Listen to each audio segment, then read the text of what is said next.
Ok, bueno, empezamos. A continuación tenemos la exposición de la señorita Meredith Despins, quien representa a NAREIT, que por sus siglas en inglés refiere a The National Association of Real Estate Investment Trusts en Estados Unidos, y quien nos dará una presentación de la figura de las fibras equivalente en Estados Unidos. Entonces, Meredith es vicepresidente de inversiones y educación al inversionista de NAREIT. Lidera los esfuerzos de educación de NAREIT para los inversionistas institucionales a nivel global, sobre todo en los mercados de pensión y retiro, como también en fundaciones, consultores y asesoría.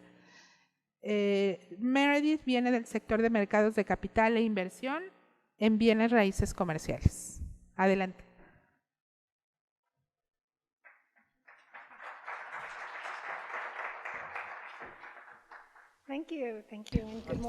Gracias, buenos días a todos. Yo soy Meredith Despens, soy vicepresidente de la educación al inversionista y asuntos de inversiones en Narrate. Y primero que nada quiero agradecerles a todos por su tiempo y su atención y porque quieran escuchar lo que yo tengo que decirles. Y quiero agradecerle a FibreIN por la oportunidad para participar esta tarde en las actividades del Día del Inversionista. Espero que les pueda dar una educación adicional y acerca de las inversiones en bienes y raíces.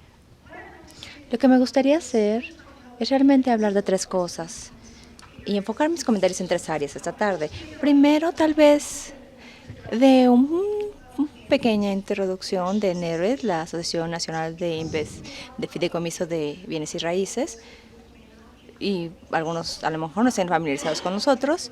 Queremos decirles qué somos y luego quiero darles una perspectiva en la inversión en bienes y raíces globales y cuáles son los vehículos o instrumentos que los bienes y raíces nos están dando en la inversión global o mundial. Y luego me voy a enfocar para hablar específicamente de la industria en Estados Unidos y darles una perspectiva de cómo y por qué se crearon los REITs o los fibras en Estados Unidos y qué es lo que se necesita para hacer una fibra o un REIT el día de hoy. Les voy a comentar algo de información de cómo ha crecido la industria y evolucionado en los últimos 35 años.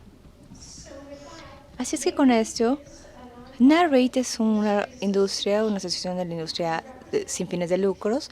Nosotros representamos a la industria de bienes y raíces y de REIT. Estamos con base en Washington, D.C. Y nuestra misión es muy sencilla. Es preservar, promover y perfeccionar el cómo se hacen las inversiones en REITs o en fibras en bienes y raíces. Y somos una organización de miembros, de membresía, y tenemos más o menos 40 empleados. Y estamos organizados alrededor de 4 líneas principales de negocios. Tenemos un grupo de gobierno muy activo en políticas y ellos mantienen comunicaciones y se enfocan en educar a diferentes cuerpos legisladores y también organismos de gobierno, y tenemos un área de finanzas que nos dan servicios a los miembros en la industria, y tenemos también un equipo de comunicaciones que se enfoca en proveer comunicaciones con los medios o relaciones con los medios, y a lo último, pero no el menos importante, es nuestro equipo de investigación y de alcance, donde compartimos lo que hace Narrate de forma interna y también buscamos compañeros de investigación con el mercado de bienes y raíces en general. Narrate es patrocinador de un número de grupos de networking cada año, y eso provee oportunidades para que la industria se comparta entre sí y se conozca y comparte acerca del mercado, los retos, las oportunidades. He identificado un par de ellos en esta diapositiva. Tenemos la semana de REIT, esta es nuestra conferencia anual de inversionistas y se lleva a cabo en junio. Este año va a ser en Nueva York. Y más o menos 2,000 personas van a ir y realmente es una oportunidad fabulosa. Yo lo veo como una oportunidad de inmersión total en el mundo de los REITs y es un foro educacional fabuloso. Y el segundo evento más importante que le damos a nuestros inversionistas es nuestra conferencia anual que se le llama REITwise. Y eso es en el otoño. Ese año va a ser en noviembre en Las Vegas. Como dije, Narrate es una organización de membresía. Tenemos más o menos 2,000 miembros de forma mundial. Tenemos individuos que son miembros y también tenemos miembros corporativos. Y a veces yo los veo a los corporativos como la columna vertical de la organización. Esos son los REITs en sí mismos. Y nuestra membresía de Narrate es tan diversa como la industria de REITs o de fibras en Estados Unidos. Así es que tenemos los REITs de Estados Unidos que son miembros, tenemos también miembros que no son americanos, y también la industria de REITs es muy diversa en sí misma. Así es que tenemos REITs públicos que son miembros, REITs públicos que son tienen acciones listadas en la bolsa, y tenemos también REITs que no son publicadas en la bolsa, y también tenemos públicas. Y Nareit es la organización que representa el interés o los intereses de todos estos constituyentes. Ahora, ¿por qué por qué tiene su base en Nareit en Estados Unidos? Bueno, es bueno decir que el invertir en bienes y raíces ha sido un fenómeno, se ha convertido en un fenómeno mundial, y las actividades de Nareit se han vuelto cada vez globales cuando los inversionistas quieren diversificar sus portafolios de forma mundial también. Hoy en día el modelo de REIT se ha expandido con los años y ahora está en 31 países.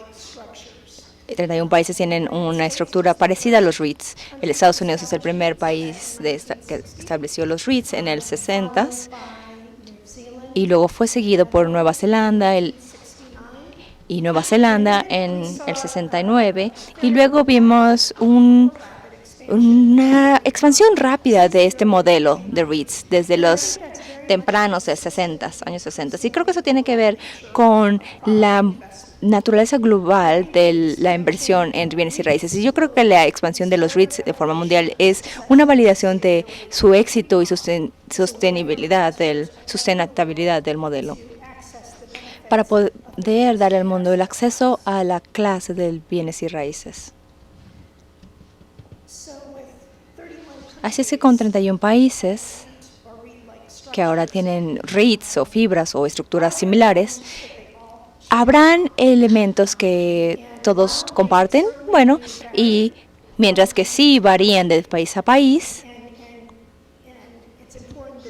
y es importante que sí varíen de país a país, porque para tener un modelo exitoso de REITs tiene que poder acomodarse a toda una variedad de factores dentro de cada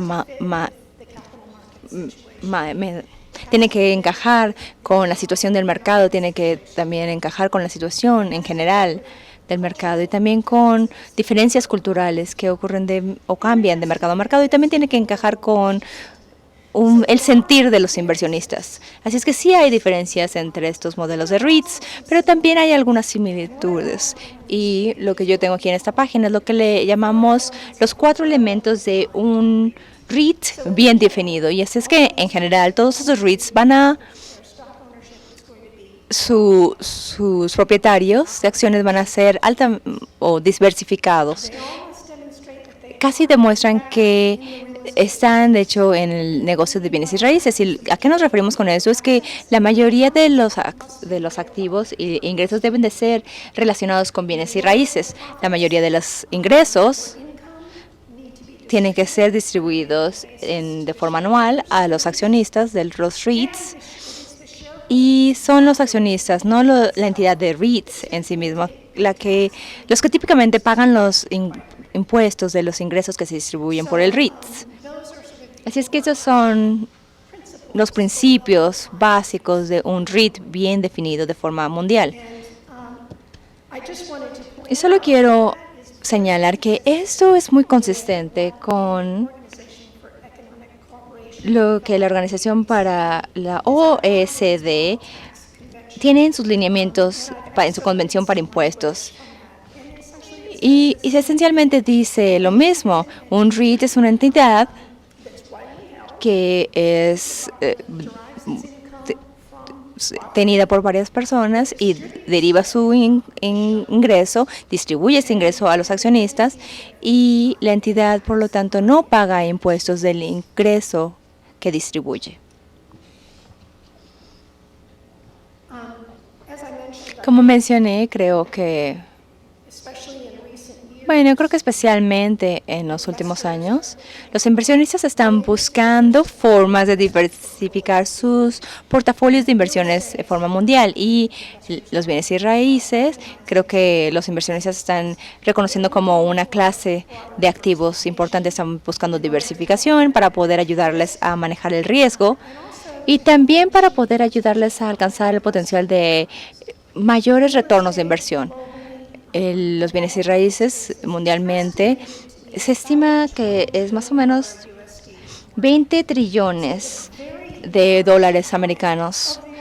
Así es que es un componente muy grande de el conjunto de oportunidades globales. Así es que es muy importante el bienes y raíces comerciales. Es una forma muy importante de participar en la economía. Cuando lo piensas, es que una forma de verlo es que esto tiene que ver con la economía mundial. Las personas compran en los comercios, viven en departamentos. Así es que cuando tú inviertes en bienes y raíces, tú estás invirtiendo en la economía mundial. Y creo que cada vez más los REITs en el mundo pueden proveer a los inversionistas no solo con exposición a la clase de activos de bienes y raíces comerciales en una forma muy fácil, pero también están proveyendo dividendos, diversificación de portafolio, liquidez, transparencia y un desempeño competitivo. Ciertamente son características de inversión que ahora se han pensado, no se han ignorado por mucho tiempo, pero ahora se han vuelto muy importantes desde la última crisis financiera en particular. Esta es una imagen de un índice mundial y que es el FTSE, es el índice de FTSE, y hay un número de índices que registran el desempeño de los REITs y hay varios ETFs en fondos mutuos dedicados a este tipo de inversiones. Tenemos la familia del índice de FTS y otros. Así es que, como les comenté, me gustaría enfocarme un poco más para hablar acerca de la industria de REITs en Estados Unidos, por qué se crearon en Estados Unidos, y darles un resumen de las reglas que una compañía debe de seguir y a las que se debe de apegar para poder convertirse y permanecer siendo un REIT. Y también, como les dije, hablar de cómo ha cambiado la industria y ha crecido y evolucionado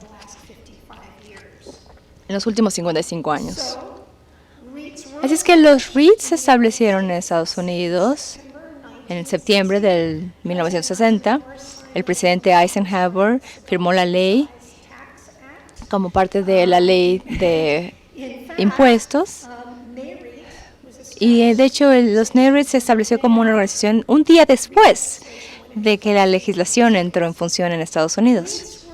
Y los REITs se crearon esencialmente como una forma de democratizar la inversión en bienes y raíces comerciales para que todo el mundo pudiera tener la oportunidad de accesar a los beneficios de la clase con bienes y raíces. No solo los los ricos, pero todas las personas comunes también pudieran accesarlo. Y si yo veo hacia atrás, en 55 años, los REITs han sido exitosos construyendo comunidades, y esos inversionistas ayudan a miles de millones, a 10 miles de millones a ahorrar para su retiro y promueven el crecimiento económico canalizando el capital muy efectivamente hacia los bienes y raíces comerciales.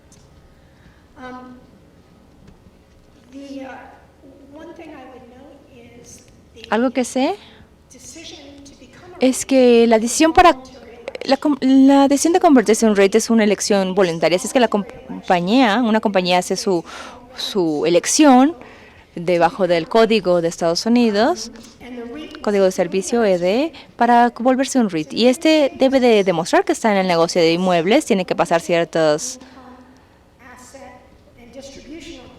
requisitos de dueños, de ingresos y otros, no solo para volverse un REIT, sino para mantenerse como tal. Y desde el punto de vista de dueños o de propiedad, esa lista esos lineamientos están bien definidos. Los REITs deben de ser tienen que tener un mínimo de 100 accionistas y no más del 50% de las acciones de los REITs deben ser publicadas o deben ser propietarias por 5 o menos. Y se tiene que mostrar que por lo menos 75% de los activos son de bienes y raíces y un mínimo de 75% de su ingreso neto se deriva de hipotecas o de bienes y raíces o de propiedades. Y finalmente, creo que más importantemente, los REITs deben de cumplir con ciertos requisitos de distribución de los ingresos para poder seguir calificando como REIT. En Estados Unidos, los REITs tienen que distribuir un mínimo de 90% de sus ingresos fiscales anualmente en la forma hacia los accionistas. Y yo sé que en el mercado de las fibras es un poquito diferente, es 95%, pero en Estados Unidos es 90%. Y habiendo dicho eso, en realidad la mayor parte de los REITs distribuyen más del 90%. De hecho, muchos distribuyen un mínimo de 100% de su ingreso fiscal cada año en forma de dividendos a los accionistas. Y en retorno, por esto, los REITs reciben dividendos como deducciones, lo que significa que los REITs no pagan impuestos del ingreso que ya no tienen, que han distribuido a sus accionistas. En general, son los accionistas los que van a pagar entonces los impuestos de los dividendos que han recibido del REIT.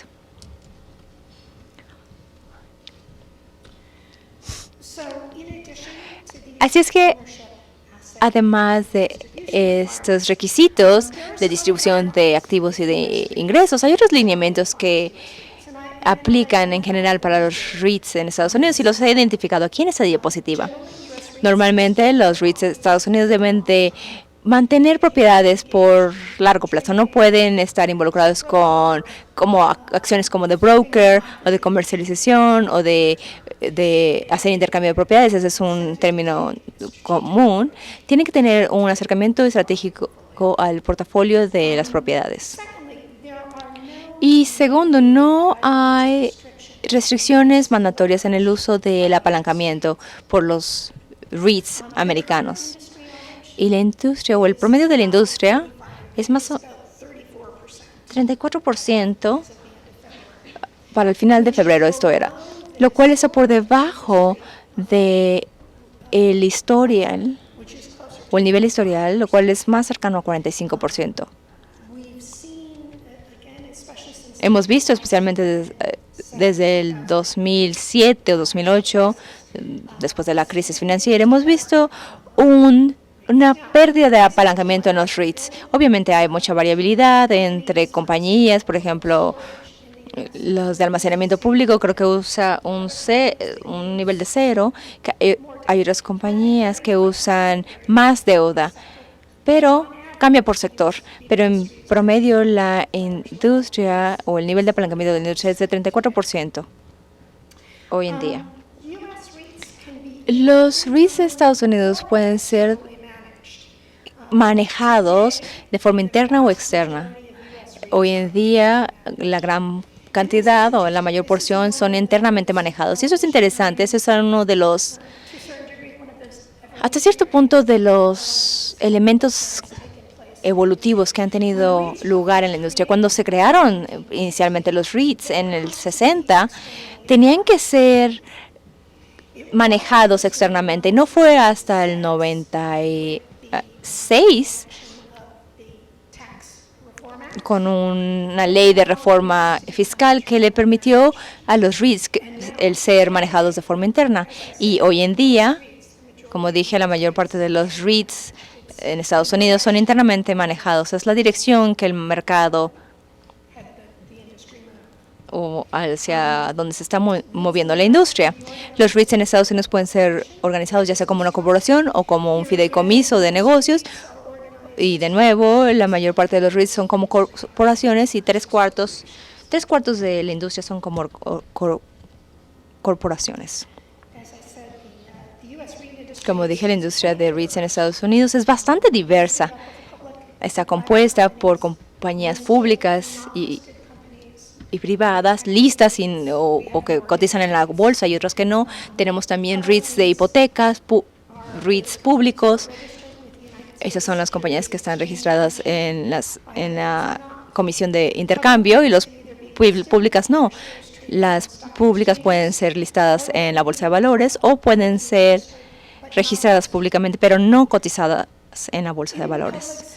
En el sector público, para los REITs que son cotizados en la bolsa de valores. Esa es la parte más grande de la industria. Como dije, hay también REITs de capital y de hipoteca, y esa es una de las cosas que tienen que ver con la evolución. Antaño, la industria estaba dominada por REITs de hipoteca. Hoy en día, 97% de la industria son REITs de capital. Así es que hemos visto un cambio del mercado inclinándose más hacia los REITs de capital en vez de los REITs de hipoteca. Y otra tendencia que hemos visto es que los REITs pueden ser diversificados, tener un portafolio diversificado, diferentes tipos de propiedades, o pueden ser enfocados en un sector específico de propiedades. Y lo que hemos visto es que continúan habiendo un número diversificado de REITs y ha visto una tendencia hacia tener una mayor especialización, y vemos ahora REITs que se están enfocando en sectores específicos de propiedades. Esta diapositiva, no voy a pasar mucho tiempo aquí, básicamente dice que el segmento más grande de los REITs públicos son listados en la bolsa de valores, tienen que seguir con los requerimientos y tienen que ser abiertos, digamos. Y la razón por la cual paro aquí es que desde aquí en adelante voy a estar hablando casi exclusivamente de los REITs que son listados en la bolsa.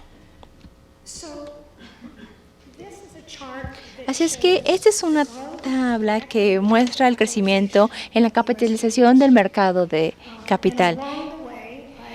Y voy a poner algunos puntos que fueron claves para el crecimiento. Una cosa que yo señalo aquí es que la tabla empieza en el 1971. Y bueno, uno puede decir, bueno, ¿y por qué, Meredith? ¿Por qué los REITs se establecieron en los 60s? En el 60. Bueno, la razón es que por la primera década, realmente el crecimiento de los REITs fue muy pequeño, así es que casi no le importaba a la gente porque no pasaba mucho con ellos. Pero de nuevo pueden ver que ha crecido y bastante dramáticamente.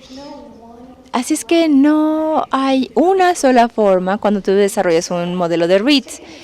Así es que ha tenido sus cambios, y creo que en los últimos años que hemos tenido la existencia de los REITs, estoy seguro que hemos hecho bastantes errores y espero que hayamos aprendido de eso. Así es que puse aquí unos momentos claves.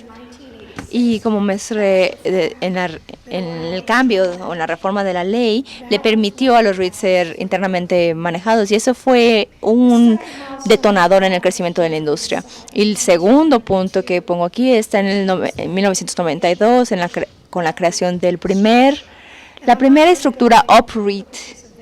Y no voy a entrar en ese tema en los detalles, no voy a hablar de los detalles técnicos.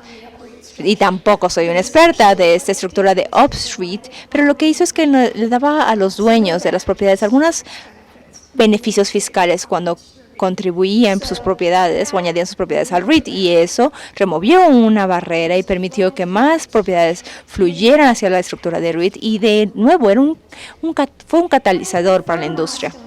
Y luego el tercer momento clave o hito es en el 93, hubo una reinterpretación de esas reglas. Y eso dice que no más de 50% de las acciones deben de ser de propietarios de 5 inversionistas. Y esto fue un cambio para la industria de REITs, y en particular para los fondos, le dio entrada a los fondos de pensión, porque un fondo de pensión se consideraba como un solo inversionista, así es que estos fondos no podían invertir en los REITs porque no chocaba con esta barrera de 5 o más. Y esencialmente se interpretaba viendo a través del fondo de pensión y viendo a los beneficiarios y a los participantes. Y una vez que esa interpretación se adaptó, hubo una gran tendencia o una gran influencia de los fondos de pensión dentro de la industria de REITs. Y pueden ver el crecimiento a través de los 90s, la era moderna de los REITs. Los REITs se añadieron al S&P Index y ha seguido creciendo. Y hoy en día esa es una imagen del índice de REITs FTS. Y el mercado mundial es de 63 mil millones. Y hay 120 REITs y 191 están listados en la bolsa de valores con un capital de más o menos 900 mil millones. Y el crecimiento que hemos visto, que viene de la apreciación de los precios de las acciones, o la depreciación que hemos visto desde el 2009, hemos visto que sí ha tenido efecto, pero también hemos visto otro tipo de crecimiento de otras compañías que se han incorporado como REITs. Así es que hemos visto un crecimiento sólido y orgánico. Y esa es una imagen de cómo se ve la industria de REITs hoy en día. Es muy diversa, ambos por el sector geográfico y de propiedades. Y el mapa muestra que si esto fuera más fino, verían 4.000 puntos. REITs son 40.000 propiedades. Y esto nos dice cómo la industria está organizada por sectores. Somos más o menos 50% del capital de los REITs es en lo que se ve de forma tradicional como las propiedades núcleos o bases. Esos son propiedades industriales, de oficinas, familiares. Y la otra mitad de la industria está más diversificada. Y la industria se ha vuelto más diversificada y ha crecido en sectores como el hospedaje, el cuidado de la salud, centros de día, infraestructura. Y vemos que eso es algo no bueno para la industria, pero para los inversionistas les ha dado la posibilidad de entrar a las clases de activos, lo cual no estaría disponible si no estuvieran disponibles a los mercados públicos. Entonces, creo que lo que hace que REITs sean tan atractivos para los inversionistas es una combinación de ambos, tanto características operativas y de inversión. Y normalmente están motivados por el modelo REIT real. Y esto está en las siguientes páginas. Ha identificado algunas de estas características o beneficios de invertir en los REITs listados. Algunos son transparencias de liquidez y hay una fuerte gobernanza que han jugado un papel muy importante en las mentes de los inversionistas. En cuestión de liquidez, nuestro promedio de volumen en los REITs de Estados Unidos es de $7,000 millones por día. Ese es el volumen. Eso es hasta febrero de este año. 10 años atrás era acerca de $1,000 millones al día. Así es que vemos que el mercado de REIT ha incrementado y se vuelve más líquido. Las operaciones transparentes, financiando los registros con el ACC, tienen que cumplir con los requerimientos de difusión, y también la transparencia del mercado es un factor importante. Puedes comprar una propiedad a través de un REIT, es fácil de evaluar, así que la transparencia y la operación del mercado son muy importantes. Y después la gobernanza corporativa, el interés del manejo de los equipos de REIT están bien alineados con todos los accionistas de interés. Algunos ven del lado regulatorio de lo que reciben, pero eso nuevamente se ha vuelto muy en una parte tomada por parte de los inversionistas.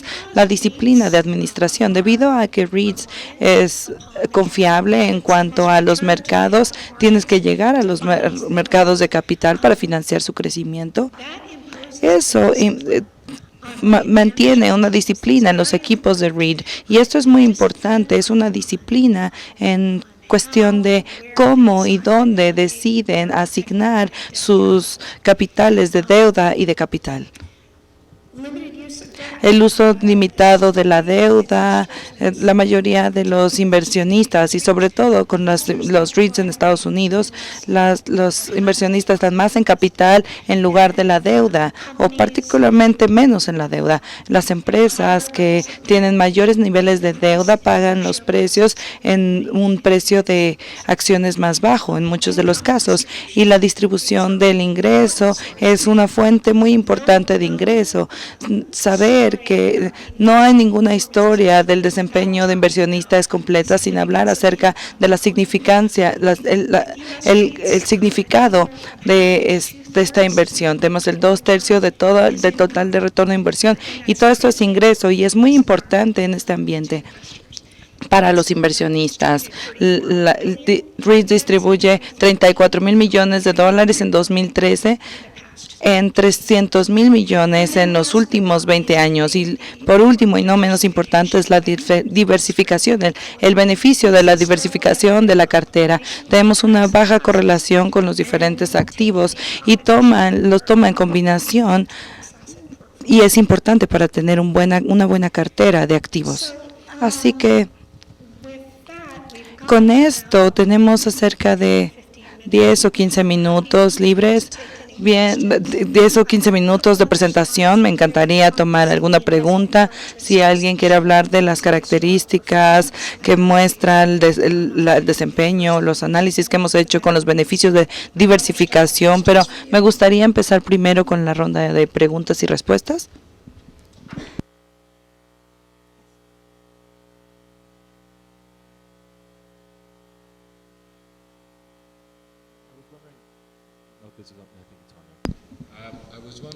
Me preguntaba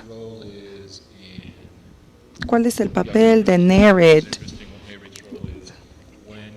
cuando tienes un país como México que está pasando un proceso de formar estructuras y aconsejarlos. Hay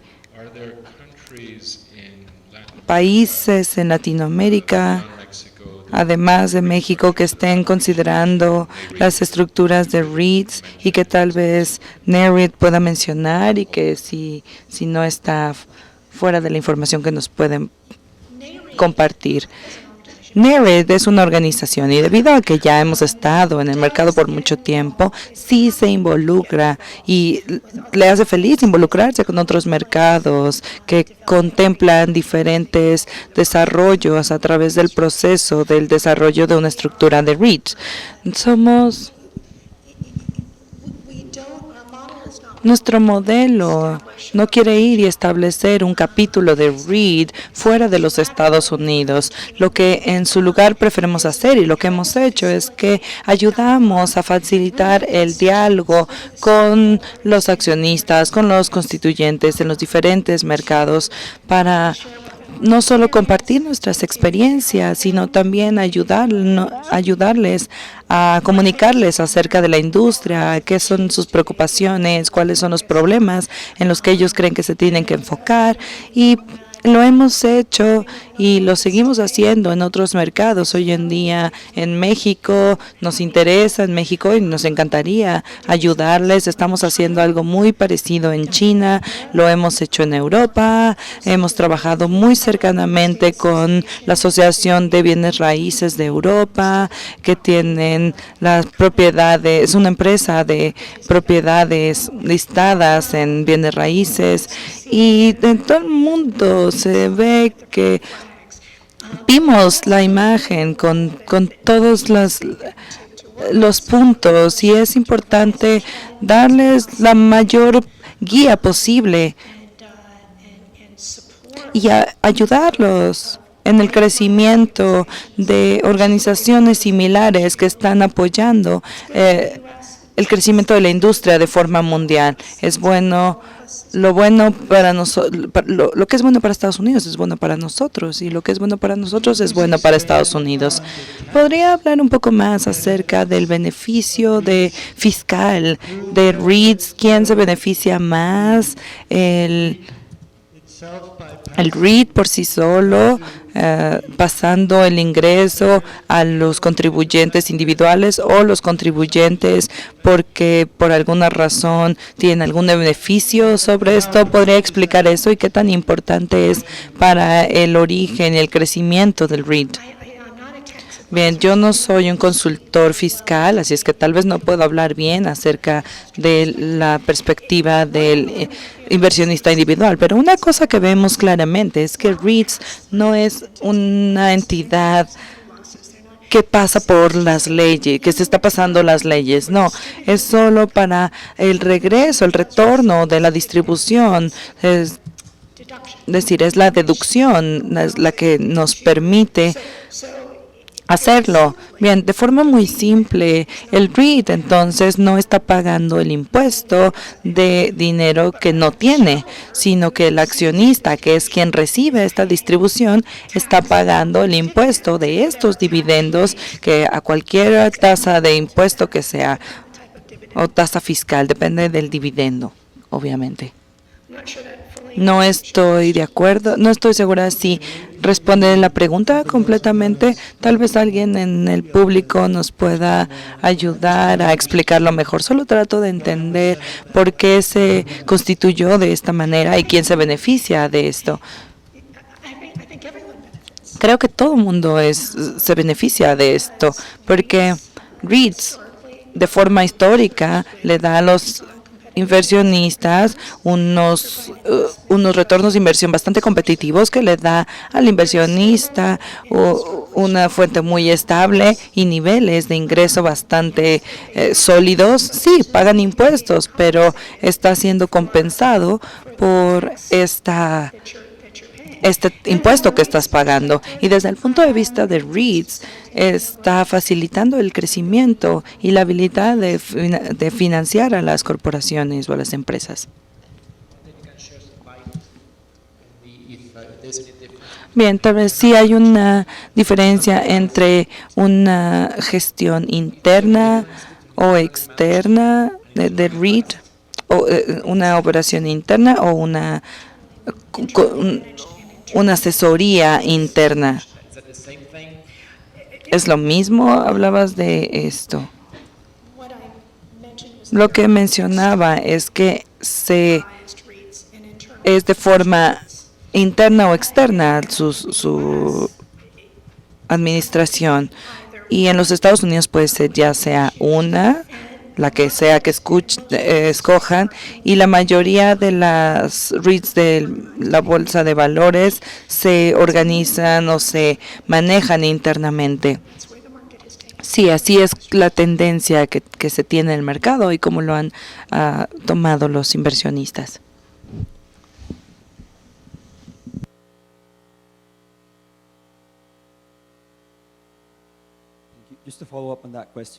Solo un seguimiento acerca de esta pregunta. Cuando hablábamos de que el mercado ha ido a esta tendencia y cómo los legisladores no permiten lo que sea de forma externa, creo que tiene que ser con una alineación de intereses que los inversionistas tienen, quizás se sienten más cómodos, o sea, integrado. Framework for a better alignment of interest of the REIT management teams with the shareholders, and avoids the opportunity for some conflicts or perceived Se perciben los conflictos de interés que pueden pasar a la siguiente generación de tipo de modelo.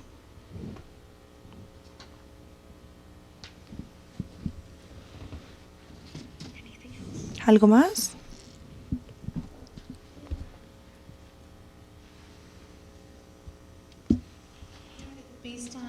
Meredith, con base en el registro de los Estados Unidos y los REITs internacionales con los que han visto, ¿cuál dirías acerca de las fibras mexicanas?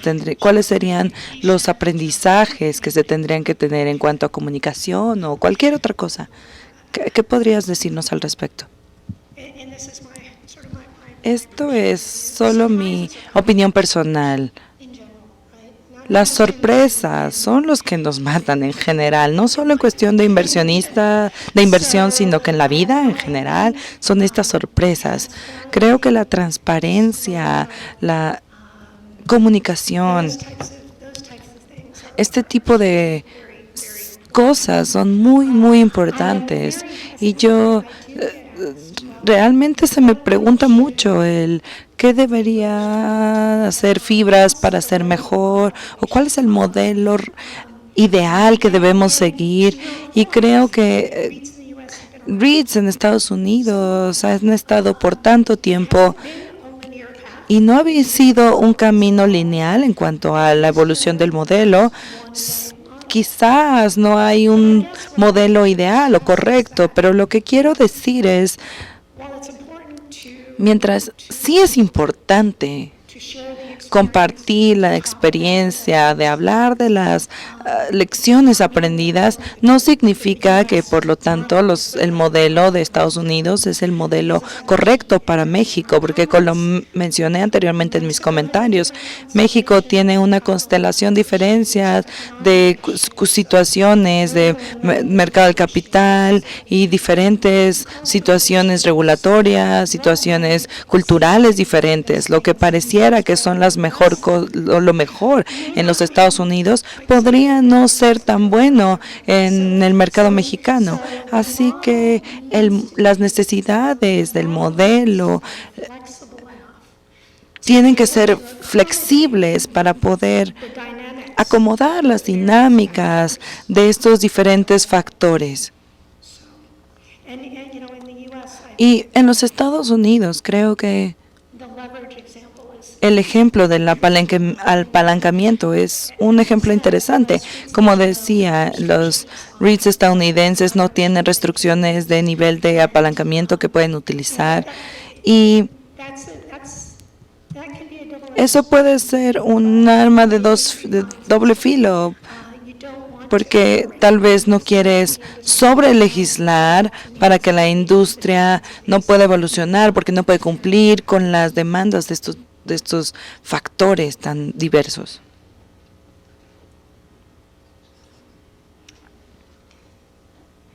Bien, creo que eso es todo. Muchísimas gracias.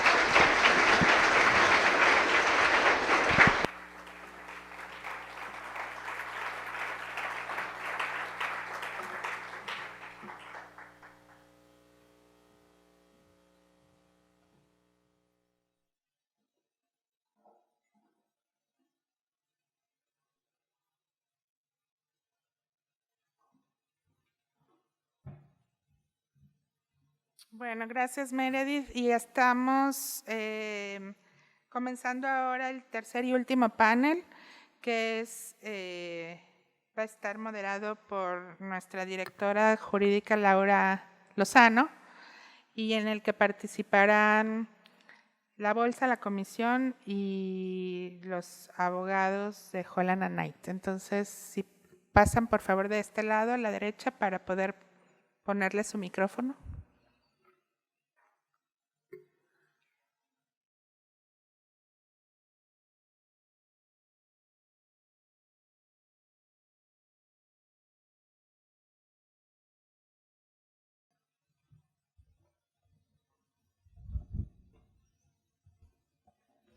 Buenas tardes.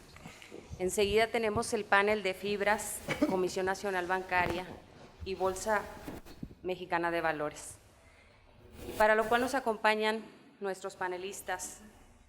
Me voy a permitir presentar una biografía de cada uno. Eduardo Flores Herrera. Bienvenido, Eduardo. Actualmente es vicepresidente de Supervisión de Mercado de Capitales en la Comisión Nacional Bancaria y de Valores.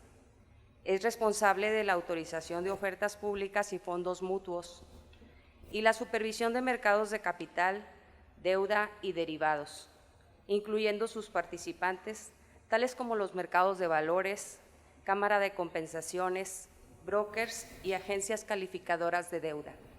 Gracias. Brian Lepe. Bienvenido, Brian. Es parte del equipo de supervisión de mercado de valores en la Comisión Nacional Bancaria y de Valores. Ha tomado varios cursos en la SEC en Estados Unidos y en el Banco de Reserva Federal. Es miembro del Comité 1 representando a México, comité dedicado a temas de contaduría, auditoría y diseminación de información corporativa de la Organización Internacional de Comisiones de Valores. Francisco Valle. Bienvenido, Francisco. Gracias, Laura. Cuenta con 17 años de experiencia en la Bolsa Mexicana de Valores. Ha desempeñado varios cargos, siendo el último director de promoción y emisoras. Ha participado en el desarrollo, automatización e implementación del mercado global, de los CECADES y las fibras. Es contador público de la Escuela Bancaria y Comercial y ha realizado estudios de posgrado en finanzas bursátiles, finanzas corporativas, entre otros. Tiene una maestría en Administración por la Universidad La Salle. Guillermo Uribe. Bienvenido, Guillermo. Gracias, Laura. Guillermo es abogado egresado de la Escuela Libre de Derechos. Se ha dedicado a la representación de clientes en toda clase de financiamientos, principalmente aquellos estructurados. Durante los últimos años ha dedicado una parte importante de su tiempo en el desarrollo y estructuración de fibras, estructuras de financiamiento de las mismas y la adquisición de portafolios inmobiliarios por encargo de ellas. Bienvenido a nuestro panel y vamos a permitir hacer algunas preguntas a cada uno de ellos para ir llevando también el tema de acuerdo al tema de fibras, Comisión Nacional Bancaria y Bolsa Mexicana. Y nuestra primera pregunta es para Guillermo. ¿Cuáles son las principales preocupaciones de las fibras en cuanto a la legislación mexicana se refiere? Gracias, Laura. Pues yo creo que son muchas las preocupaciones que se plantean el día de hoy desde el punto de vista regulatorio, ¿no? Recientemente hemos visto una regulación ya especialmente diseñada para las fibras, pero creo que uno de los temas importantes, y esto tiene mucho que ver con lo que vimos en el panel anterior, cuando Meredith hablaba un poco de lo que se presenta en el mercado de Estados Unidos, la evolución de los REITs, y cómo originalmente fueron los REITs estructuras que fueron pues de alguna manera administradas externamente, y cómo a lo largo de los años el mercado pudo conceptualizar la idea de eliminar ciertos conflictos de interés a través de modificar o permitir el que estos REITs pudieran ser administrados desde un punto de vista interno, es decir, el que contara con sus propios empleados, sus propios funcionarios a cargo de la administración del propio REIT.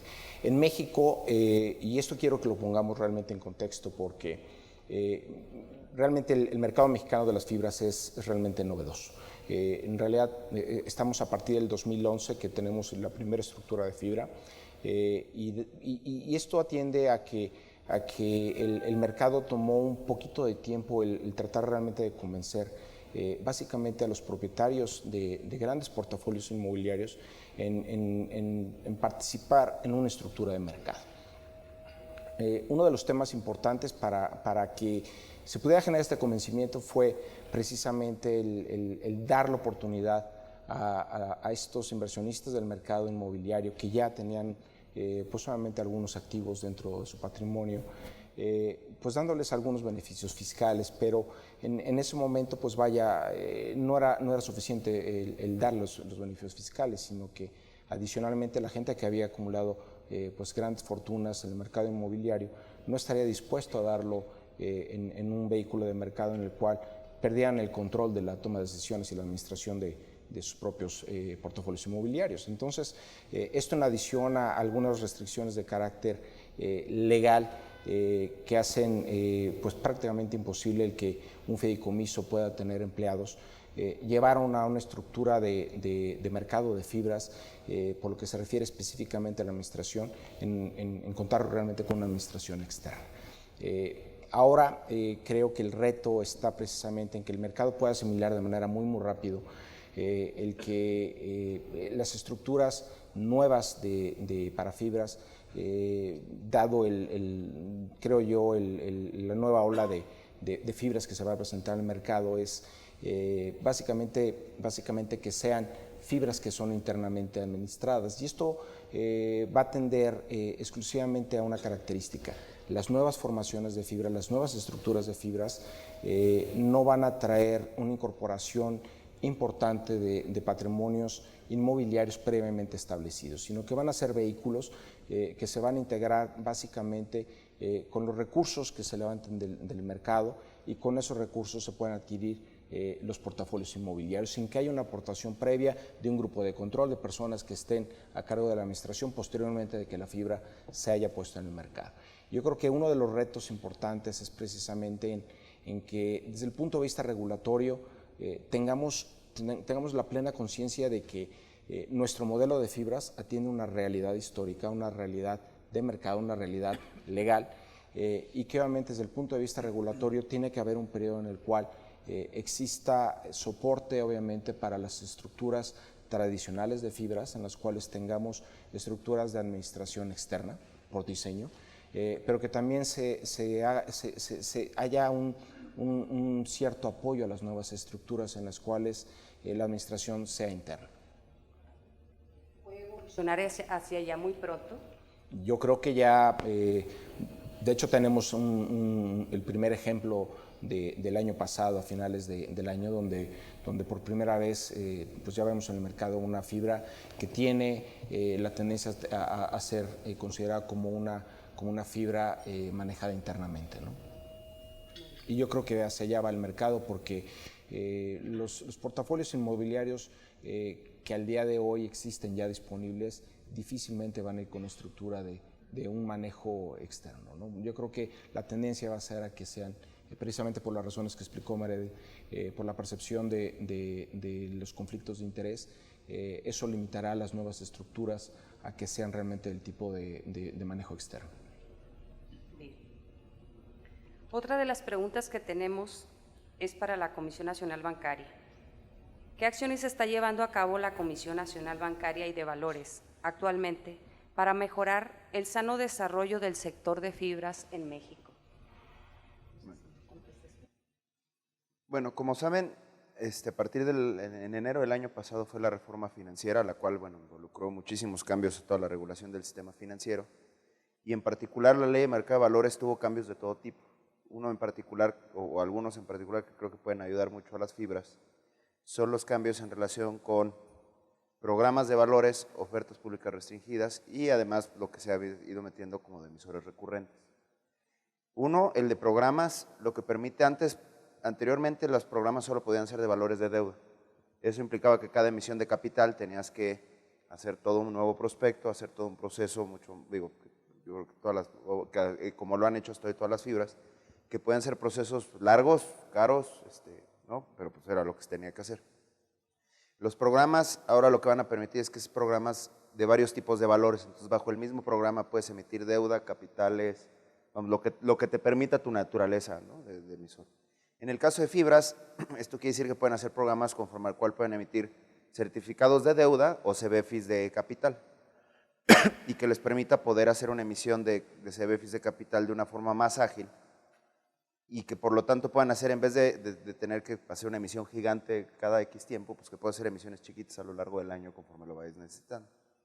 También está el tema de las ofertas públicas restringidas, que eso sobre todo funcionará cuando hagan emisiones de nuevos valores o de nuevas emisoras, ya que se creó toda una regulación en el que puede ser una emisión, si tu emisión va dirigida a inversionistas institucionales o calificados de muy alto monto, que son 20 millones de UDIs, más o menos lo que se incluyó, puedes hacer una oferta con tiempos más cortos y con requisitos de divulgación menores, ¿no? Más o menos es lo más cercano que podemos tener ahorita un 144A, pero local, ¿no? Entonces, eso también creemos que puede ayudar mucho a la agilidad o a la velocidad con la que pueden llegar al mercado. Y por último, también el tema de emisores recurrentes, que lo que hace es, puede ser, cuando tengas un programa, puedes pedir que, si ya llevas 2 años como emisor y no has sido sancionado por violaciones a la ley, etcétera, puedes solicitar que te preautoricemos tus formatos de suplementos. Entonces, eso significa que ya no necesitas ir para cada emisión a pedirnos autorización, sino que en la medida en que emitas conforme al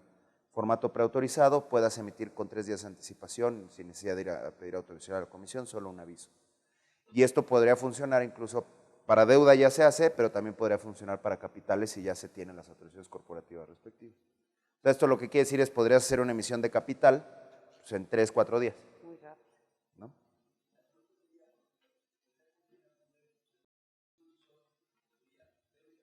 Sí, o sea, tú puedes tener un programa de recurrente para hacer emisiones de, o sea, por ejemplo, hoy los recurrentes de deuda, por ejemplo, lo que tienen es preautorizado un suplemento de tasa variable, tasa fija y UDIs.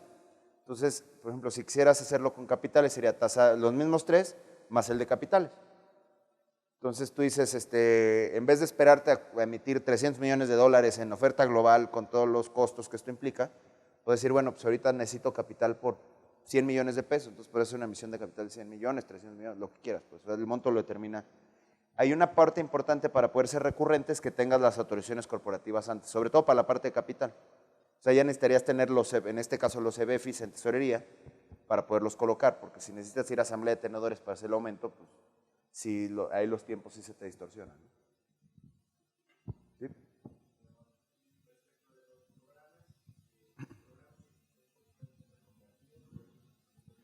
Sí, podría ser una actualización del programa existente para incluirle, o sea, los que tienen, bueno, ahora solo deuda, pues podría ser una actualización para incluirle el capital.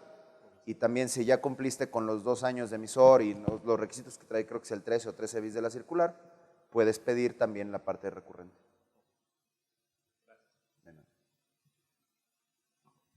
Pues eso nos va a cortar mucho el tiempo también para nuestro capital. Pues esperemos. ¿Verdad? Qué bien.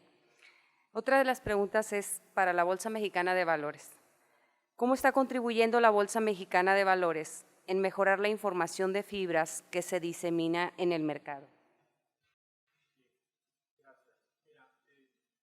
Antes que nada, nosotros hemos trabajado de manera continua en poder facilitar la información a los diferentes sectores, por llamarle de alguna manera, de la gente que utiliza la información relacionada a todos los emisores. En particular, para las fibras, siempre se atiende de manera distinta y en grandes rubros, ¿no? Uno de los más importantes, al ser obligación de la bolsa revelar la información, pues es atender los formatos y lo que requiere directamente, lo que la autoridad requiere directamente para las emisoras, ¿no? En particular a fibras, pues hemos visto, han salido diferentes disposiciones, han salido nuevos requerimientos, en particular para las fibras, por poner un ejemplo, salió el nivel de endeudamiento, el anexo AA, el cual evidentemente tenemos que trabajar con los emisores, con la propia comisión e inclusive a veces con analistas, inversionistas, para poder hacer la información de una manera clara, transparente y lo más importante, que sea útil para la gente que le da seguimiento, ¿no? Entonces, este tema es muy importante. Número uno, yo les diría, el atender las necesidades que requiere de manera directa la regulación. Es un punto que siempre debemos de cuidar y debemos atender. El segundo tema muy importante es la información financiera, ¿no? Generalmente cuando tenemos un nuevo producto, la información financiera muchas veces se tiene que revelar no de la mejor manera, me refiero a la practicidad y a la forma de poder manipular la información. Las fibras estuvieron mandando información en formatos PDF, cosa que modificamos el año pasado y el primer reporte que fue a inicios del 2014 fue el cierre del 2013, ya atendiendo a los catálogos que de manera general tenía la bolsa para revelar información, ¿no? Esta información evidentemente ya está más adecuada hacia el sector, hacia el instrumento, con la finalidad de facilitarle estos catálogos al emisor en el vaciado de su información, y lo más importante es que analistas, inversionistas puedan manipular y procesar la información de una manera ágil. En esta línea hemos ido atendiendo de igual manera ciertos requerimientos, ciertas características para que se vayan adecuando de una mejor manera en base a requerimientos de analistas e inversionistas la información, y al día de hoy, hace unos meses hicimos pequeños cambios, por ejemplo, derivado de un requerimiento de inversionistas y analistas para poder determinar índices o algunas fórmulas como es el FFO, ustedes lo conocen bien, el Funds from Operation, para poder llegar a poder comparar y poder aterrizar información de una manera más importante para este sector, ¿no? El último rubro de manera importante que trabajamos son los derechos, ¿no? De igual manera, vuelvo al tema de cuando son instrumentos nuevos, pues debemos de ir dándole transparencia y atender las necesidades que nos solicitan los mercados, y ahí evidentemente dentro de los sistemas de divulgación vamos atendiendo en los diferentes rubros, por ejemplo, avisos de derechos, distribuciones, reembolsos, canjes, un tema general de derechos, adecuarlos a que puedan ser mucho más fácil de leer y entender para el gran público inversionista, ¿no? Entonces, de manera general, siempre estamos en comunicación, por un lado, con los emisores, atendiendo las necesidades que requieren, y por el otro lado, que es el parte de nuestra gran interacción que tenemos, es facilitar también a los analistas y al gran público inversionista cómo necesita leer esa información para poder empatar y llegar a la mejor propuesta para ambos, ¿no? Evidentemente toda esta información la verificamos en conjunto con la Comisión Nacional Bancaria. Por ejemplo, las últimas adecuaciones que hicimos fue un trabajo importante. Fibra ahí nos apoyó mucho en el estar trabajando constantemente con los catálogos, con los analistas, con los inversionistas, con los fiduciarios, para lograr esta sinergia importante en la información, ¿no? Y un tema importante que vamos a sacar hacia adelante, se libera en 2016, relacionado al tema de información financiera, es el XBRL, ¿no? Hemos trabajado ya desde hace un par de años en los formatos XBRL. Al día de hoy nosotros ya estamos transformando la información en este nuevo lenguaje. A partir del 2016 ya es obligatorio que los emisores manden directamente estos formatos, y pues definitivamente para analistas e inversionistas aún más van a facilitar de una manera importante la lectura y la comparabilidad contra otros REITs a nivel internacional. Y sobre todo nosotros que tenemos el área de hoteleros con las otras fibras que son únicamente inmobiliarios, ¿verdad? ¿Hay mucha diferencia?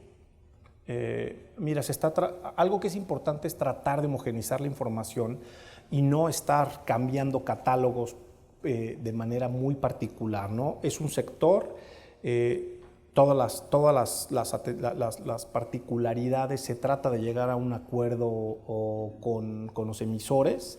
Si es necesario, se hacen esas diferencias, pero si no, consideramos que de una manera general se puede revelar la información para atender de manera general al sector.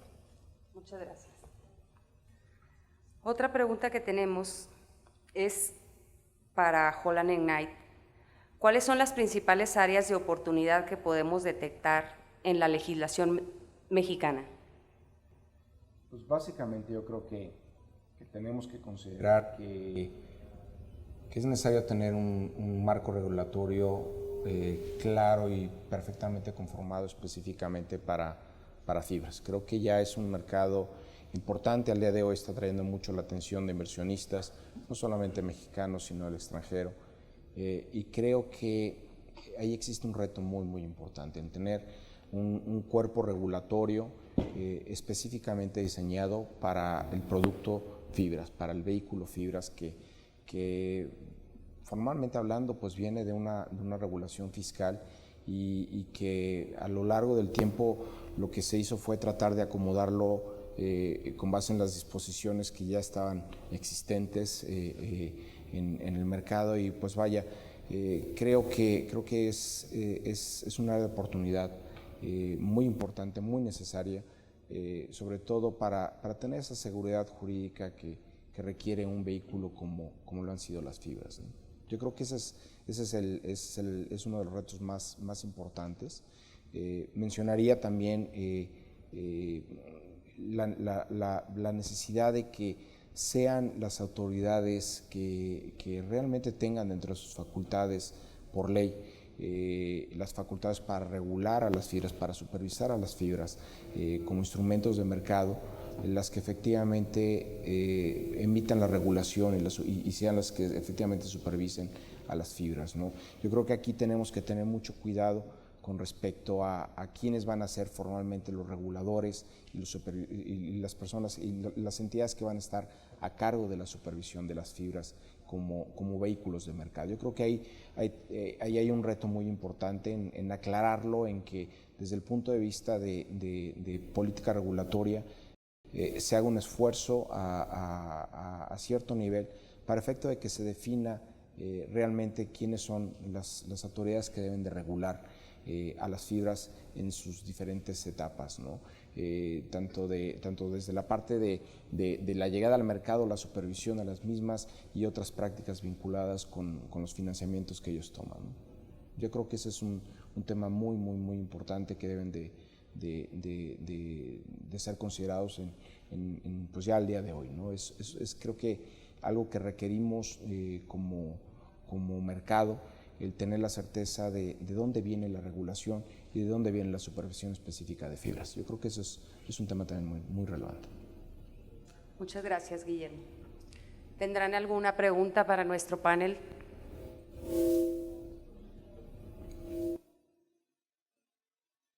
Aprovechen ahorita que están nuestras autoridades también aquí. ¿Algún otro comentario o pregunta adicional? Perdón, adelante. Gracias por los comentarios. ¿Por qué tienen más restricciones las fibras en México que en Estados Unidos? ¿Por qué poner caps y en endeudamiento y en cuánto tienen que distribuir? ¿Por qué no hacerlo más abierto, más de mercado como en unos lugares que se haya comprobado ya que funciona? Mira, se ha hecho una revisión particular de otros mercados donde se tiene este tipo de vehículos. Respecto al reparto de dividendos como tal, pues es muy parecido al mercado de Estados Unidos y Canadá, ¿no? Entonces ahí digamos que es una regla fiscal la que está llevando ese retorno como tal. Pero en cuanto a los límites de endeudamiento, revisamos otros países en los cuales tienen este tipo de vehículos y observamos que otros mercados sí han estado regulando particularmente el tema del endeudamiento de los REITs. Revisamos los asiáticos, revisamos algunos otros mercados y eso fue lo que observamos. Unos están mucho más arriba todavía, es decir, o sea, su nivel de apalancamiento permitido está todavía más abajo que el nuestro. Nosotros nos fuimos al 50%, hay quienes están en un 30, un 40%, hay quienes están en el 60%. Estados Unidos efectivamente no tiene regulado su nivel de endeudamiento, pero creemos que es una práctica sana dado que estamos cuidando el instrumento para que se desarrolle adecuadamente en este mercado. Tenemos que esperar una maduración de este mercado, tenemos solo 7 fibras, 7 vehículos como tal en nuestro mercado, entonces queremos que lleve un orden en ese sentido. Esa fue la razón por la cual establecimos estos límites.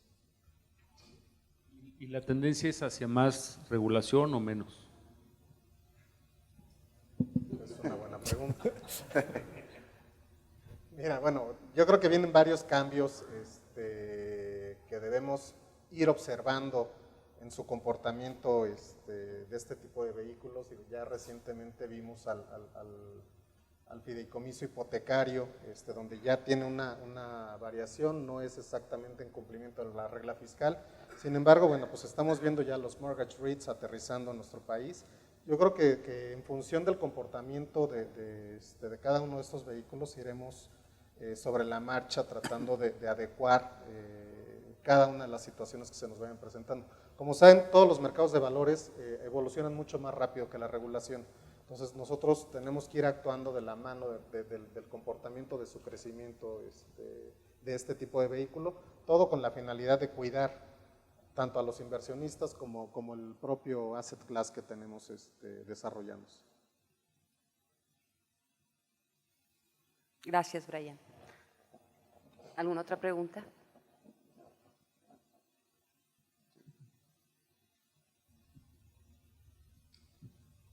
Algo que le preocupe a la autoridad sobre el sector fibras, o sea, Vamos, Una recomendación. Que se porten bien. No, obviamente, que claro que Nosotros sí nos por portamos bien. No, sí, en general, ¿cómo lo ven?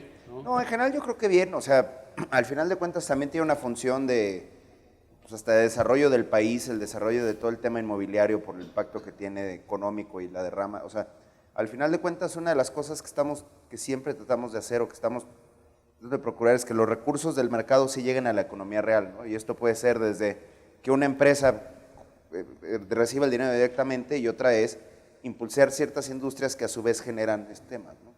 Entonces, el desarrollo del mercado inmobiliario mexicano pues, es muy importante y esta es una forma de hacerlo, ¿no? Además, los REITs y este tipo de vehículos en mercados desarrollados llevan muchos años, han probado que tienen yields muy atractivos para el inversionista, que en general son seguros. Es una operación que al final de cuentas sí tiene un sustento abajo, son inmuebles, ¿no? que es de las inversiones más tan palpables y en teoría seguras que puede ser. Digo, siempre hay riesgos, siempre hay burbujas, etcétera, pero la verdad nos parece un buen instrumento, o sea, en general lo vemos como un buen instrumento, tan así que, o sea, por eso siempre estamos abiertos a que haya más. La regulación, como bien decía Brian, es un tema de, preferimos crear esta regulación para que todas tengan un crecimiento medianamente ordenado y sano, más que esperarnos a que pasara algo grave y luego corregir, ¿no? Entonces, fue más preventivo que reactivo, digamos. La verdad es que nos sentimos muy cómodos, probablemente lo que hagamos próximamente es aclarar un poquito el régimen, más que regularlo de más, es aclararlo. Hoy la legislación como está escrita, y fue por este tema que fue evolucionando, está medio mezclado lo de fibras con secades, por ejemplo.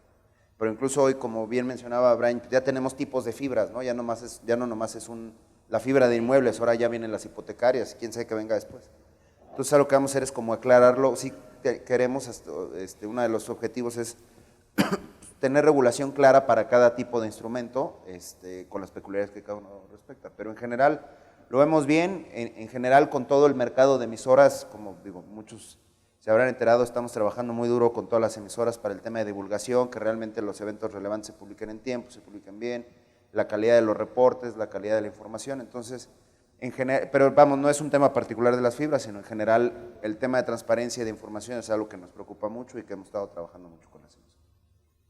Sí, aquí coincido con Eduardo, yo le sumaría, hay figuras de apoyo que inclusive nos ayudan a tener una mejor evaluación y tener una mejor divulgación de información, también de manera general en todos los instrumentos, ¿no? Uno es el formador de mercado, hay fibras que lo tienen, hay acciones que lo tienen, algunas no. Yo creo que es algo que pueda aportar al comportamiento en el valor.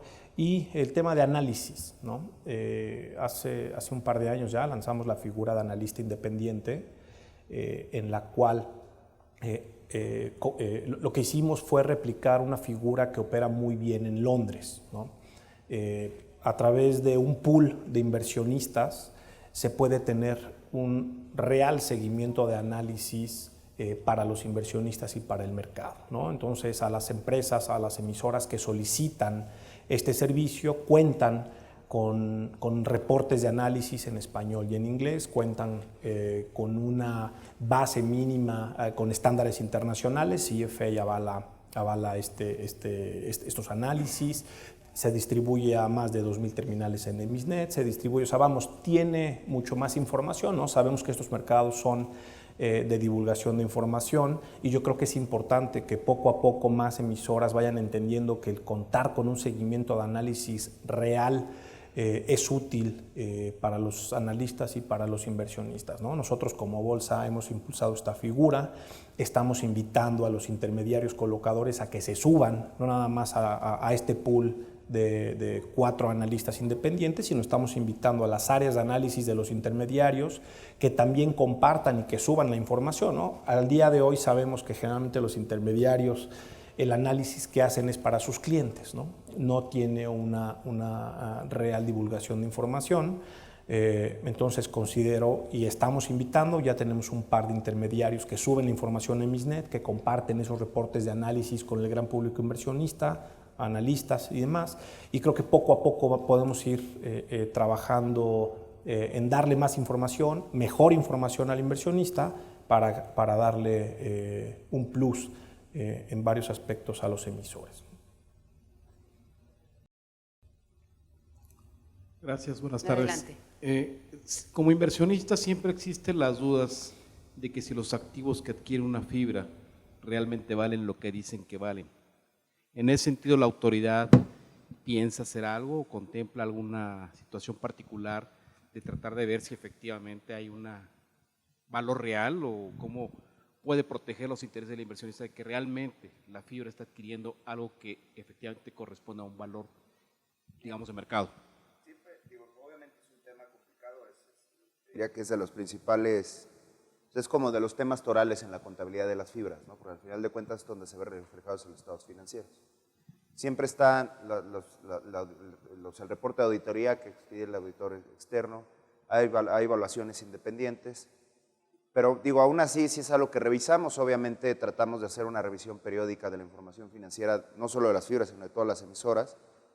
Es muy difícil, la verdad, o sea, aunque tratamos de ver y si algo nos vemos que, o sea, no nos hace mucho sentido, empezamos a investigar o lo que sea, pero siempre es muy difícil, o sea, aquí y en todo el mundo siempre ha sido un tema la evaluación de este tipo de activos que no hay, o sea, que no tiene que tiene un carácter subjetivo, ¿no? Al final de cuentas, este edificio para alguien puede valer 100 y para otro puede valer 120 y pues, siempre hay un cierto margen de diferencia que se puede argumentar. Pero sí es algo que estamos, o sea, que nos interesa, o sea, sí es algo que nos interesa, algo que queremos revisar. También está el tema de en cuánto lo adquieren, ¿no? Porque luego la forma de divulgar el precio puede ser también ahí medio engañosa y son cosas que estamos conscientes que por ahí es donde puede haber temas.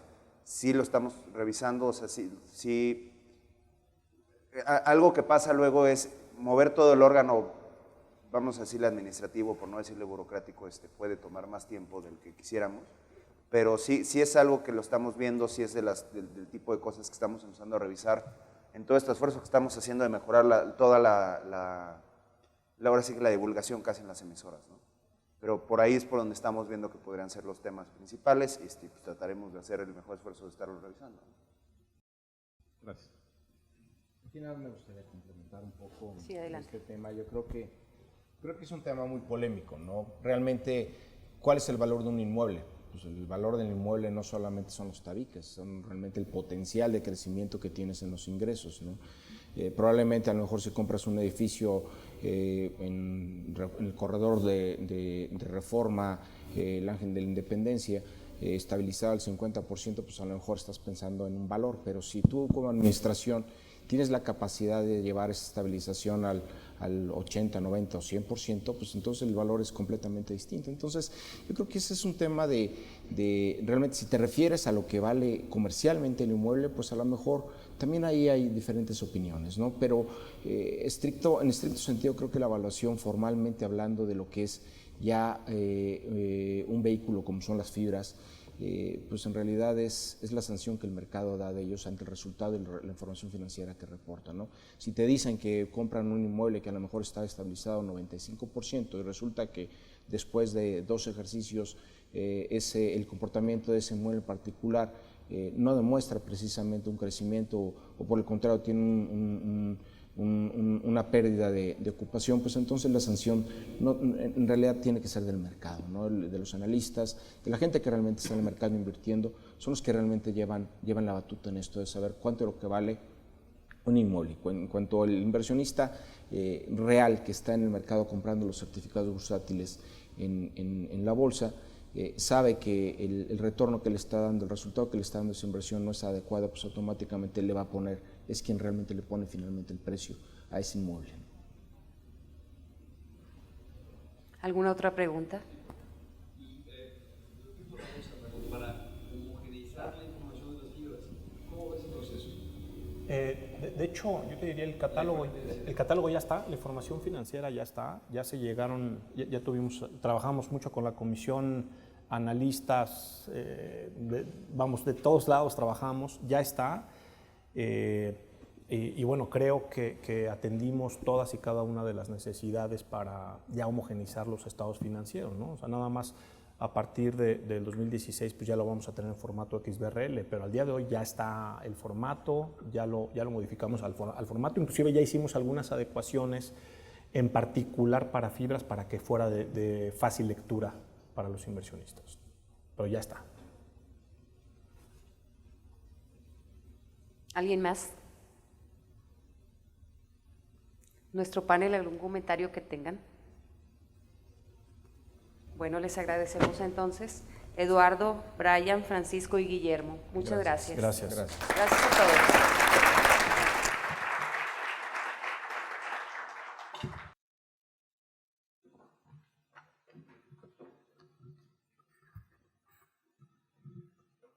Muy buenas tardes.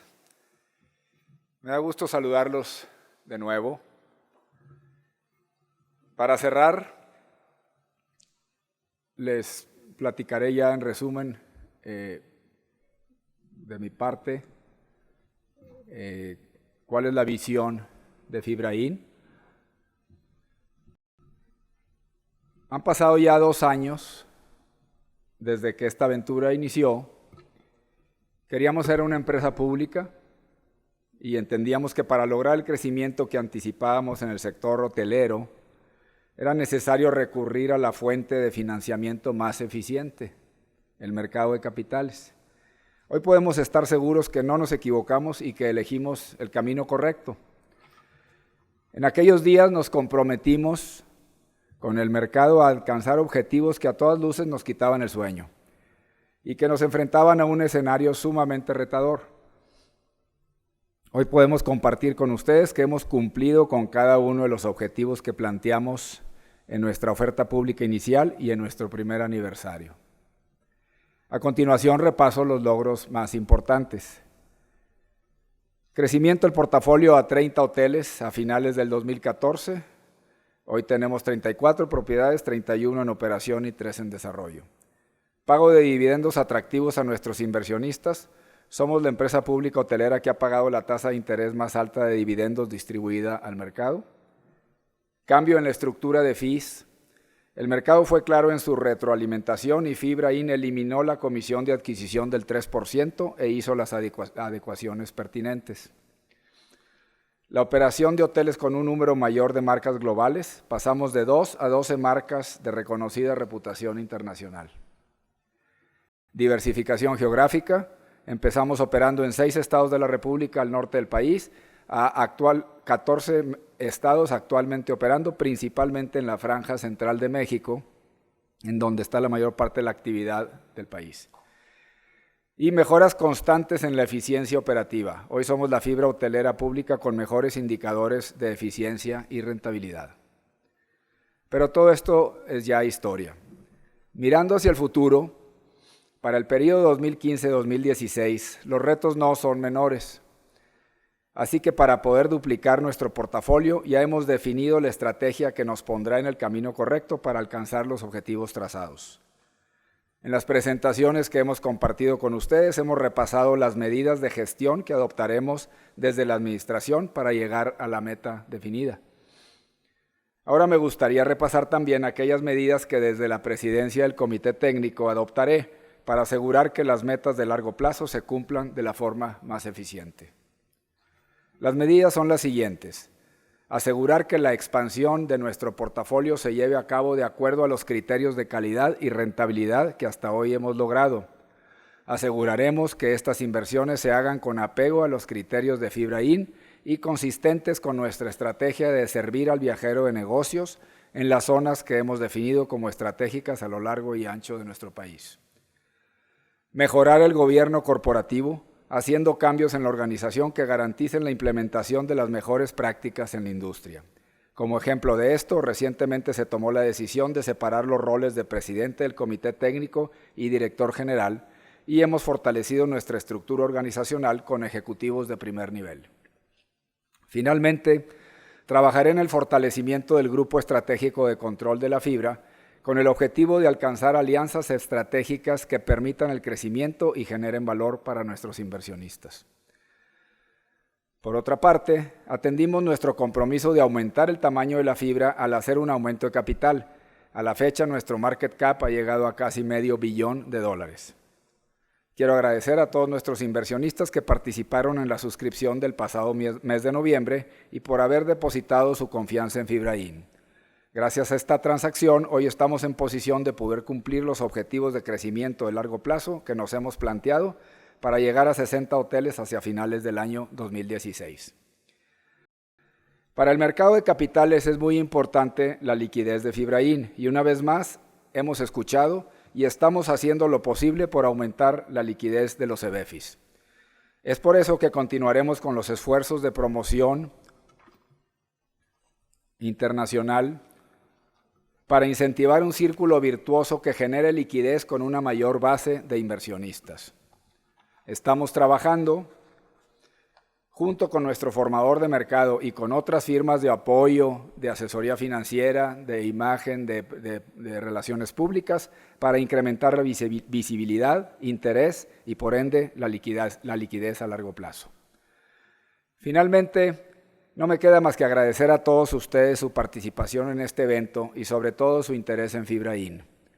Estamos seguros que este nuevo periodo será mejor que el anterior y que dentro de un año nos veremos nuevamente aquí con más éxitos que celebrar. A nuestros socios, colegas, inversionistas y sobre todo a nuestros colaboradores que forman parte del equipo FibraIn, muchas gracias. Gracias por su asistencia y los invitamos a pasar al salón de al lado para continuar con la comida.